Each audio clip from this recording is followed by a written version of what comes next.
நம்ம சளி தொல்லை அடியோடு விரட்டும் கஷாயம் தான் நம்ம வீட்டில் வச்ச இருக்கிற பொருளை வச்சு நம்ம எப்படி செய்யலாம் பார்க்கலாம் வாங்க. பப்பாளி இலை, கற்பூரவள்ளி, துளசி எல்லாமே ஃப்ரெஷ்ஷாகவே கிள்ளி நல்லா 5-6 டைம் வந்து கழுவிக்கின்னு சித்திரட்டை, விரலி மஞ்சள், மிளகு, சீரகம், உப்பு, லைட்டாக குழம்பு மஞ்சத்தூள் போட்டு நல்லா நச்சு எடுத்துக்கலாம். அதோடு குட்டி குட்டியாக நம்ம சிசரால் வந்து இலைகள்லாம் கட் பண்ணிக்கலாம். பப்பாளி இலை, துளசி இலை, கற்பூரவள்ளி எல்லாம் குட்டியாக கட் பண்ணிக்கின்னு ஒரு சொம்பு தண்ணி அப்படியே வச்சுன்னு இது நல்லா நச்சுக்கின்னு அந்த பொடிகளை சேர்த்துக்கலாம். டக்குன்னு சரியாயிடுச்சு ஃப்ரெண்ட்ஸ். நாங்கள் குடித்த உடனே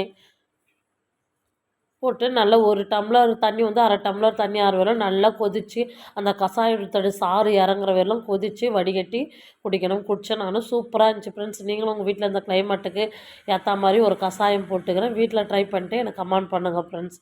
ஓகே பாய். நானும் குடிச்சாச்சு. நம்ம சேனல் பிடிச்சிருந்தா லைக் பண்ணுங்கள், ஷேர் பண்ணுங்கள், கமெண்ட் பண்ணுங்கள்.